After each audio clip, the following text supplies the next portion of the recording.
si siempre estuviéramos con este pendiente, con esta participación en asuntos ambientales, asuntos que tienen que ver con las políticas públicas, y si es con las políticas públicas tiene que ver con todos nosotros.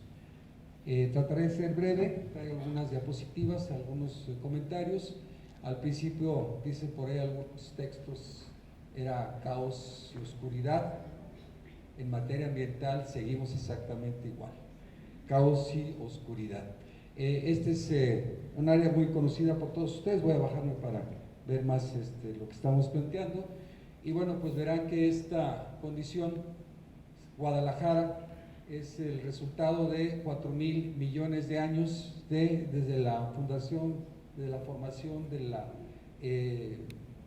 área de nuestra galaxia, de la Vía Láctea. Sin embargo, el origen volcánico, este es el bosque de la primavera. Esta área siempre es muy consciente. Los que saben dicen que el Gran Lago Jalisco, que abarcaba una superficie muy importante del estado, después de un movimiento tectónico, esto nos lo comentó el maestro Estrada Faudón, se abrió en sí la barranca de la experiencia, es una fractura, y de ahí se fue hacia el mar una gran cantidad de agua. Por lo tanto, Chapala solamente queda como un vaso regulador, la parte más baja. Y también el bosque de la primavera era un gran volcán, un volcán que tuvo un colapso, y de alguna manera se creó lo que es ahorita la Sierra de la Primavera, pero que son elementos muy importantes que determinan el clima, son reguladores climáticos y sobre todo nos dan agua, en el caso del bosque de la primavera, y en el caso de Chapala, pues agua pues con la cual nosotros tenemos que vivir.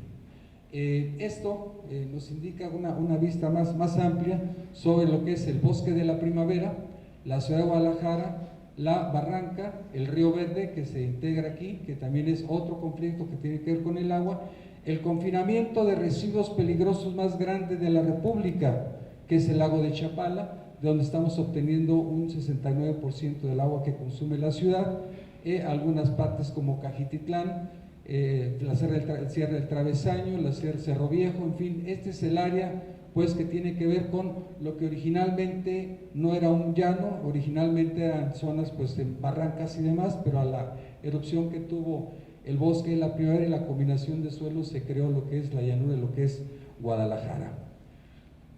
Hace muchos años, obviamente ninguno estábamos aquí, bueno, a lo mejor uno que otro, en 1542 este era el sistema hidrológico de lo que es Guadalajara.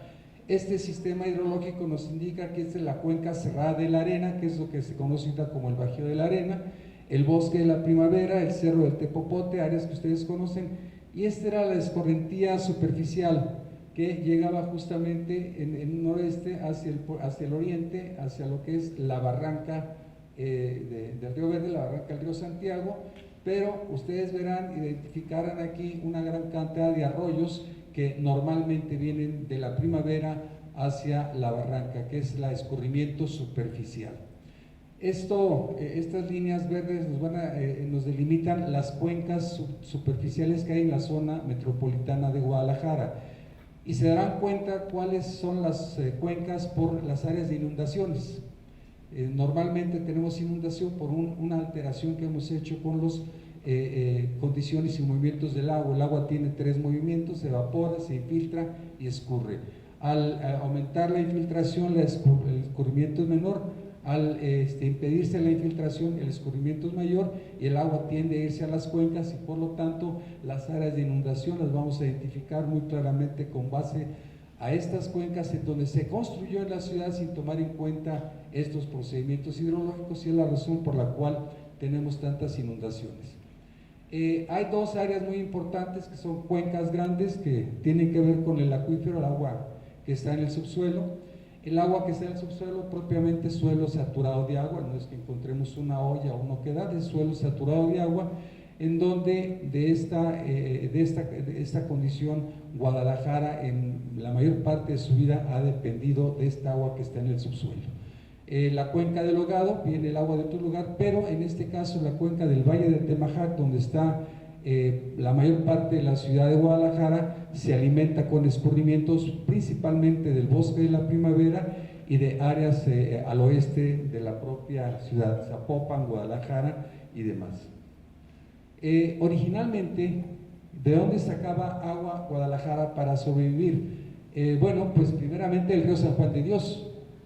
Sin embargo, pues el agua del río San Juan de Dios no solamente se tomaba, sino que se empezó pues también a contaminar. Encontraron agua, pues la posibilidad de tener agua en Mexicalcingo, nomás que Mexicalcingo era más bajo que el caso del centro, tenía un poco de conflictos para llevar agua, porque lo que es el centro, que era el principio de la ciudad, del sistema de los Colomos, ese manantial que siempre ha existido, también era agua de donde Guadalajara tomaba, así como también del manantial de San Andrés, en este caso del otro lado del agua.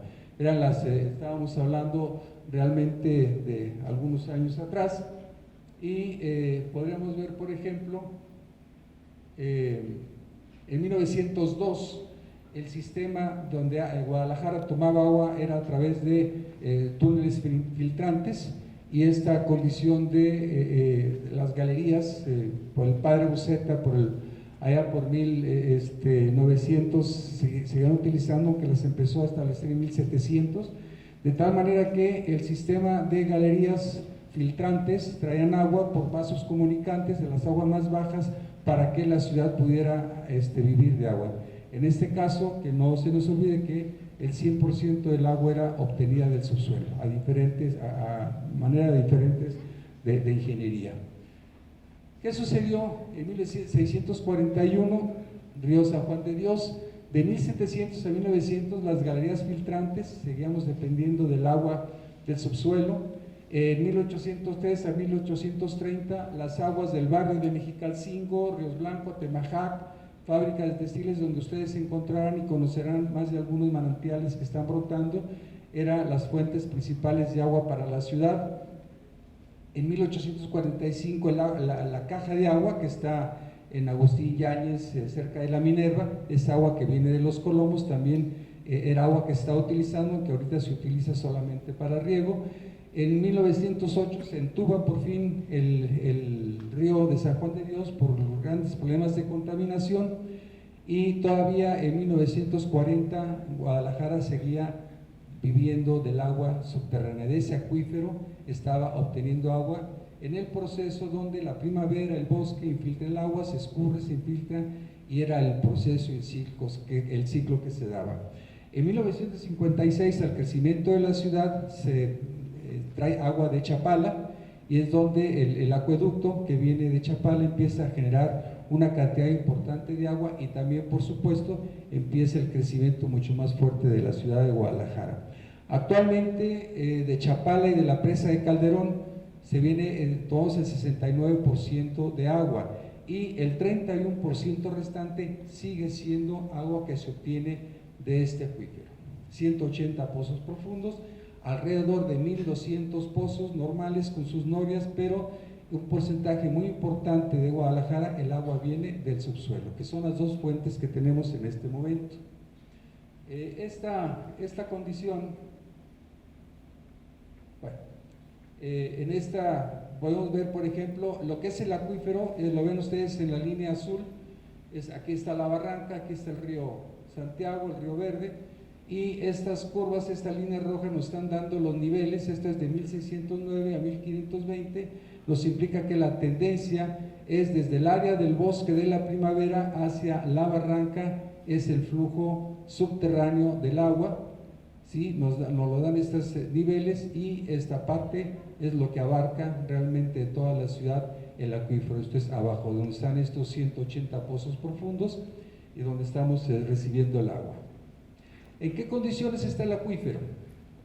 Bueno, tenemos que hay 124 millones de metros cúbicos al año, entradas horizontales, filtraciones 4.2 millones, 128 millones de recarga natural, más los pozos urbanos, los pozos de absorción. Tenemos al año 147 millones de metros cúbicos que se infiltran al acuífero. Sin embargo, estamos extrayendo 185 millones de metros cúbicos. ¿Qué sucede con esto? Estamos extrayendo más agua que la que se infiltra. ¿Y qué sucede? Que están bajando los niveles del acuífero. Y los niveles se van desde 2 hasta 15 metros por año, van descendiendo los niveles, Y sin embargo, si vamos descendiendo los niveles, vamos a encontrar otro tipo de agua. No hay que olvidar que si la primavera, como señalamos al principio, era un volcán, tenemos aguas volcánicas, y el arsénico es uno de los principales elementos que ya empiezan, inclusive en Tlajomulco, ya afloró algunos pozos con condiciones de arsénico más allá de lo que establece la norma. ¿Por qué? Porque estamos profundizando, bajando los niveles piezométricos, bajando los niveles del agua, porque estamos extrayendo más de la que se está infiltrando. Interrumpimos ya este proceso de infiltración-extracción. Esta parte que es muy importante, que es en el caso del… ¿Algo está pasando? Bueno, en el caso del Bajío, que es justamente donde están, aquí están las vías panamericanas, esta fotografía es de 2009, todavía no estaba apenas en construcción el estadio, y esta parte del Bajío, que es una depresión, que es una falla, les comenté hace un momento que la barranca era una fractura. La diferencia entre una fractura y una falla desde el punto de vista geológico es que la fractura ahí se quedó, y la falla se puede mover mañana o se puede mover dentro de 1000 años, no lo sabemos.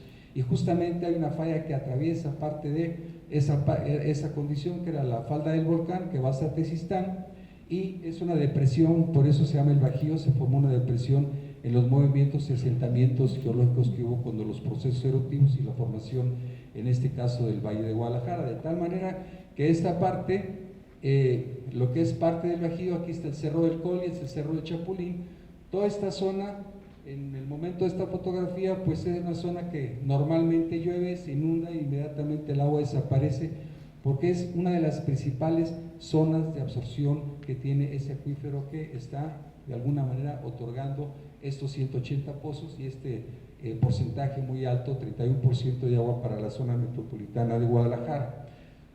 Decíamos hace un momento que hemos interrumpido ese ciclo. ¿Por qué razón? Porque la infiltración, la lluvia, cuando no tenía esta ciudad este crecimiento, pues se infiltraba de forma directa con el tipo de suelo que tenemos, una porosidad importante, sal, y que de alguna manera eso alimentaba los acuíferos. La ciudad fue creciendo, no se respetaron las cuencas, no se respetaron los cauces, sobre ellos tuvo más importancia el valor económico del metro cuadrado, y todos fueron desapareciendo estos cauces que a final de cuentas las tormentas nos dicen en dónde están, pero sin embargo una gran cantidad de concreto, de pavimento fue impermeabilizando la zona, y por tal razón la infiltración es menor. Estas avenidas de agua que se vienen, sobre todo en el caso del río el arroyo de Milpalta, en el caso de se inunda Plaza Patria y todo eso, es porque se está cementando, impermeabilizando, y está aumentando el porcentaje de escurrimiento y está disminuyendo el porcentaje de infiltración. Por esta razón es importante, y es importante para nosotros, siempre lo ha sido el Bajío. En el Ayuntamiento Constitucional de Zapopan en 2010-2012 pues presentó una propuesta de desarrollo urbano para el Bajío, una zona pues que a la puerta de la ciudad, con la primavera de fondo, pues siempre ha sido una área muy importante, y mucha gente pues quisiera vivir a un lado del bosque. Sin embargo, las condiciones del Bajío son para otra cosa y tienen otra importancia de carácter natural. Tengo estas diapositivas que quisiera resaltar algo muy importante. En el sector público que inició el comité para definir la urbanización del Bajío está la Secretaría de Desarrollo Urbano, la Secretaría de Vialidad, la CEMADES, en ese momento era CEMADES, Secretaría de Medio Ambiente para el Desarrollo Sustentable, Procuraduría de Desarrollo Urbano, Gobierno Municipal de Zapopan. Y por otro lado, en el sector social y privado, Asociación de Propietarios, Proyecto de Desarrolladores de Bajío, Despacho de Urbanismo, Institutos de Urbanistas, o sea, urbanistas y constructores. Eso para ellos es la ciudad, pero nada más, no había una representación social, no había una condición tampoco de criterios de entender que lo que sucede en el Bajío le va a suceder de alguna manera de forma directa o indirecta a la ciudad de Guadalajara, y así es como se hacen este tipo de proyectos y este tipo de planes. Vimos esta propuesta y dijimos, no es posible que el Bajío se urbanice. Van a tapar y van a impermeabilizar una de las zonas más importantes que tenemos de infiltración de agua, porque alrededor del bosque los fraccionamientos que también se han establecido y han circundado al bosque, pues están generando grandes conflictos, totalmente en un crecimiento anárquico y en un crecimiento especulativo. Entonces nos preocupa desde el punto de vista ambiental que se siga alimentando este acuífero, y de alguna manera vemos pues que las decisiones se toman pues solamente con una parte de la sociedad y no con toda la parte. En este análisis urbano es muy interesante, les voy a dar algunas cifras, donde desarrollan o señalan lo que es el Bajío Sur y lo que es Rancho Contento y demás. Rancho Contento está en esta parte de aquí ustedes podrán ver Rancho Contento, pero el Bajío llega realmente hasta donde empieza el fraccionamiento industrial, atrás de donde está la gasolinera, antes de Rancho Contento, por ahí, hasta ahí llega el Bajío por la parte de atrás. O sea, no es solamente en donde está el estadio, no es solamente donde están las vías panamericanas, es una zona muy amplia y si ustedes suman las hectáreas, son más de 1.200 hectáreas del Bajío, y recientemente hemos escuchado que son 980. Alguna prestidigitación, quizá por ahí desaparecieron ya algunas hectáreas del Bajío, pero bueno, esto lo veremos posteriormente. Esta es la propuesta en donde las áreas amarillas y las áreas azules y rojas son las áreas dedicadas al comercio, a la edificación, a tipo de habitación, inclusive algún tipo de industria ligera se llama ahí, y el Bajío está propuesto justamente ese desarrollo en donde las áreas verdes y que aparentemente según los urbanistas dejan áreas para infiltración son las menores, pero habrá que recordarles que el Bajío, la zona de infiltración, no es un resumidero, no es llegar y mandar el agua cuando uno se baña y la charola del piso lleva el agua a un resumidero y por ahí se va. No, el proceso de infiltración es muy diferente. Infiltración profunda y lateral, de tal manera que el interrumpir estos procesos pues va a generar grandes conflictos, porque además 7 microcuencas, tanto del Cerro de Chapulín como del Cerro del Coli, están alimentando el Bajío. Entonces es todo un sistema hidrológico, y la alteración de ese sistema hidrológico, pues claro está que nos pide cuentas invariablemente. Pero esta es la propuesta, y lamentablemente, y lo pongo porque es de 2012, porque así es como se ha ido desarrollando y como se ha ido afectando la urbanización de esta parte. Esto es el Bajío, este es el bosque de la primavera, este es el Cerro del Coli, este es el área de Arenales Tapatíos, y como verán, bueno, pues este solamente es para dibujo, no es un diagrama a escala, solamente es para la presentación. Y aquí vemos el estadio de fútbol, que de alguna manera fue el que inició un impulso muy fuerte en la urbanización. Aquí están las vías panamericanas, está Rancho Contento, algunas áreas comerciales y ya algunos fraccionamientos, campos de golf y demás. O sea, esto siguiendo las líneas que estableció el Ayuntamiento de Zapopan en el 2012, está desarrollando la urbanización y por supuesto impermeabilizando el suelo y alterando estos elementos de carácter cíclico. Estos son algunos acercamientos en lo que aquí vemos, por ejemplo, la parte que está cerca del Cogua, donde está el nuevo fraccionamiento, por aquí está la gasolinera. Todas estas partes que son áreas de cultivo son áreas de infiltración. Por aquí vemos los escurrimientos, vemos cómo las condiciones topográficas y las topoformas nos están alimentando constantemente. Y esta parte, si la vemos con más detalle, ustedes pueden entrar a Google, ven con más detalle cómo realmente hay mucha actividad de carácter urbana. Esta es otra parte, nos vamos recorriendo hacia el sur. Tenemos el estadio, el estacionamiento, las villas también ya con una serie de áreas que han ampliado. Seguimos hacia la parte sur, vemos lo que es la zona metropolitana, las partes desarrolladas, algunas que no han sido todavía intervenidas, pero otras que ya tienen ahí. En la ciudad judicial también está dentro del Bajío. Vemos en la parte pegada al Coli, este es el Coli, también que ya tenemos varios desarrollos, urbanizaciones, este es el campo de golf, algunas zonas preparadas como esta para desarrollos habitacionales, y bueno, pues de seguro que ya la venta está al orden del día. Esta es una panorámica mucho más amplia para que vean cómo ya cuando se habla del Bajío, y lo vemos cuando vamos por la carretera donde está cruce con el periférico, vemos el estadio al fondo y creemos que todo está en paso y demás. Ya está intervenido, creemos que más del 50% está intervenido de manera urbana.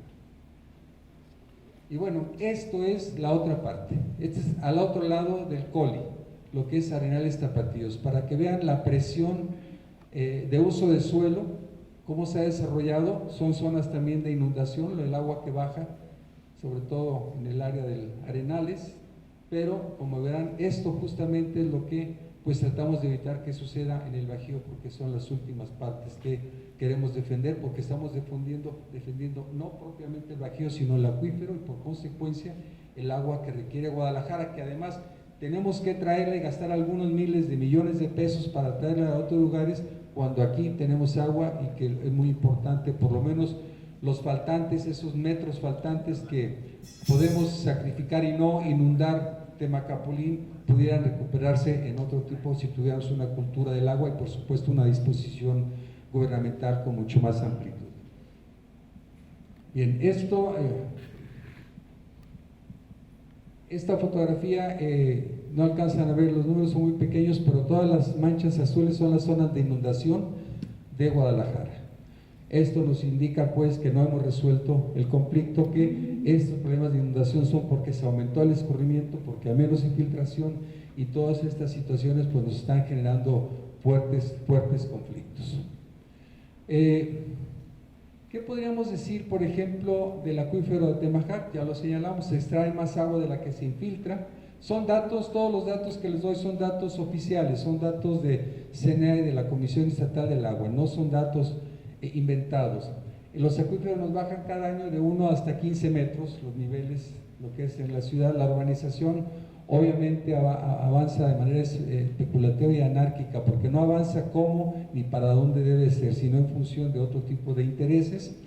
La cimentación profunda afecta mucho porque tenemos un acuífero superficial de 1 a 15 metros y un acuífero más profundo, y en ese acuífero superficial, que se llaman aguas freáticas, se están construyendo edificios, sobre todo en el área de Zapopan, con grandes cimientos muy profundos y más allá de los 10, 15 metros, de tal manera que cuando viene el flujo hidrológico de forma lateral y que va hacia la barranca, se empieza a interrumpir y ese tipo de cimientos se establecen como muros subterráneos, y esa modificación está creando lo que se llama tubificación.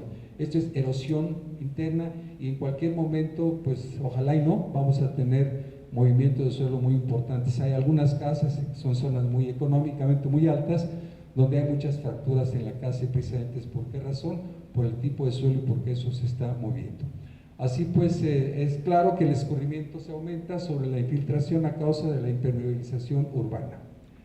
¿Cuál es la importancia ambiental del Bajío? Bueno, ya lo comenté, algunas cuencas que nos alimentan, es una zona de recarga hidrológica, también nos protege de los deslizamientos de suelo, porque se están deslizando permanentemente por la deforestación y la falta de atención que se da al bosque de la primavera. Es por supuesto el soporte importante del manantial de Los Colomos, que es legendario, y no solamente de Los Colomos, de la experiencia de una serie de nacimientos de agua en donde hemos visto muy seguido en prensa que el agua se tira, que el agua por la calle, porque solamente es un manejo hidrológico un poco o un mucho desorganizado por lo que hemos hecho en función de ello. Así pues, esa es la importancia que tiene el Bajío.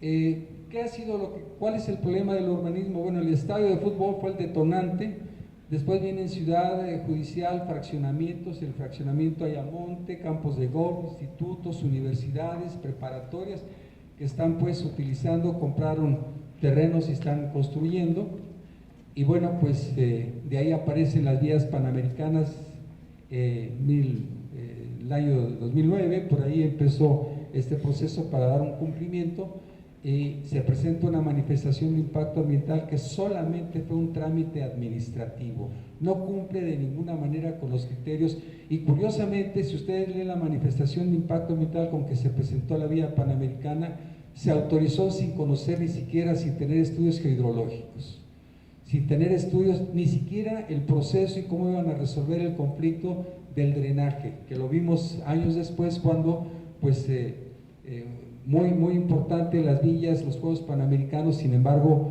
pues alguien se olvidó que los deportistas también hacen del 1 y del 2, y sin embargo estaba todo afuera, en 60 días tenemos una contaminación al acuífero por el tipo de suelo, en fin, todo un desorden por una mala presentación o una buena decisión sobre un pésimo documento que es el estudio de impacto ambiental. Así es que las vías tampoco cumplen con lo que estableció el programa de ordenamiento ecológico, y ahorita actualmente se encuentran suspendidas las vías panamericanas por un asunto de carácter legal, dado que no cumplen con lo que dice el ordenamiento ecológico, y se ha señalado que hay que recuperar el dinero que se utilizó, dinero de los trabajadores para la inversión, y nos hemos preguntado, un mal negocio no tenemos por qué pagarlo la ciudadanía, ni tiene por qué pagarlo la ciudad, cuando fue un negocio mal hecho. Así pues, ¿qué proponemos?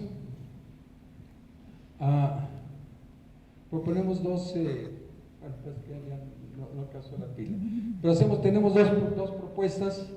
Si le puedes dar un clic nada más, por favor, gracias. Tenemos dos propuestas, para este caso lo hemos señalado y algunos de ustedes han sido mis alumnos. Si hacemos una crítica, un señalamiento y un análisis y no hacemos propuesta, entonces las intenciones a lo mejor no son correctas. Lo importante es señalar con base, con conocimiento, pero llevar las propuestas. Tenemos dos propuestas fundamentales. La primera, la declaratoria de área natural protegida. Y lo subrayo, área natural protegida, que la Ley General de Equilibrio Ecológico y la Ley Estatal contemplan esa modalidad precisamente para protección, que puede ser federal o puede ser estatal, o puede ser las dos. Hay algunas áreas que así lo tienen. Por ejemplo, la protección de recursos naturales sería adecuada desde el punto de vista federal, por lo que establece y se condiciona en este tipo de protección, y el área de protección hidrológica que lo tiene el Estado. El otro punto es el uso de las villas. Hay mucha gente que dice, hay que derribar las villas. Si estuviéramos en otro país, con otra cultura, posiblemente se derribaran, pero en lo personal no creo que vaya a ser esa la situación. Por lo tanto, ¿qué se hace con las villas? Bueno, pueden darse usos de diferentes, pero no tienen que ser usos habitacionales. ¿Por qué el asunto de que no sean habitacionales? 3.600 personas con la cantidad de vehículos y demás viviendo ahí tienen derechos. Van a necesitar mercados, van a necesitar centros comerciales, van a necesitar escuelas, van a necesitar una serie de elementos. Y aparte de ello, los fraccionadores, pues bueno, más gente, más casas, y entonces realmente el verdadero impacto ambiental es un impacto ambiental sinérgico de que las villas se dediquen a las áreas habitacionales, viene después. Entonces ahí sí, ni quien salva al Bajío de una urbanización completa y de una impermeabilización que va a seguir afectando el agua, y vamos a seguir trayendo agua con gastos muy fuertes, con costos muy altos, porque estaremos quitándole agua a otro lugar para traerla a Guadalajara, y creo yo que esto es ver las cosas de una forma muy limitada. Es la razón por la cual decimos, bueno, si quieren que se queden las vías, que no sean para uso habitacional. Puede ser museos, puede ser oficinas, ese tipo de uso que solamente sea breve y que no requiera una modificación exacta de ahí. Bien. ¿Me pueden dar otra, por favor? Gracias. Algunos mitos, que el Bajío tiene 980 hectáreas, no, ya les dije, algo pasó en la predigitación, ya desaparecieron algunas miles de hectáreas, algunos cientos de hectáreas, perdón. La zona de recuperación ambiental no es un área natural protegida. Recuperamos la zona y luego ya está recuperada, vamos a darle uso. O bien, si nosotros analizamos lo que se propone en este documento, vamos a encontrar que, bueno, se permite, dice por ahí en uno de los párrafos, la densidad baja, o sea, nomás la puntita, no mucho, nomás la puntita, nomás 2, 3 casitas, una allá y otra acá, que obviamente sabemos lo que sucede con eso. O sea, no se trata de medias tintas, o se protege o no se protege. Por otro lado, dicen que las villas, por ahí hay un video que estábamos viendo, que si tenemos planteado después de la intervención de mis compañeras, que puedan ver el video para que escuchen lo que el lado oficial señala. Hablan de 16 hectáreas de superficie. Ojo, la manifestación de impacto ambiental que autorizó las vías son solamente para 8 hectáreas. ¿De dónde salen las otras 8? Que señalan que son 16. Entonces ahí como que este juego de hectáreas nos tiene un poco preocupados. También dice el documento que El Bajío no tiene las características para ser un área natural protegida. Pues una revisión solamente a la Ley General de Equilibrio Ecológico nos indica si eso no es candidato para ser área natural protegida. Igual dice que la densidad mínima habitacional no impacta el Bajío, y pues realmente se decretó la zona de restauración con base a estudios técnicos. No, hay un resultado de un ordenamiento ecológico que se establece como un programa y este no es un programa de desarrollo, es un programa de aplicación de lo que es en este caso la zona de recuperación ambiental.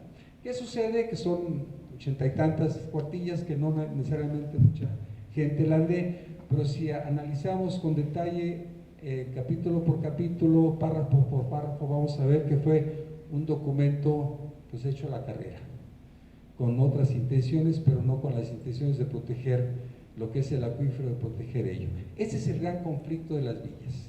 En sí las villas 8 hectáreas, dicen, bueno, pues ¿qué pasa? Pero esas 8 se van a ir reproduciendo conforme se establezca. El uso que se le da a las villas también va a determinar el uso del territorio. ¿Qué sucede con algunas personas, propietarios de terrenos, que dicen, pues oye, me vas a quitar los derechos de construir? ¿Qué pasa con los propietarios de todo el bosque de la primavera que no se les permite construir? Y años tienen con eso. Entonces son situaciones que se tienen que resolver pues en otra instancia y de otra manera. Pues este es mi comentario, me gustaría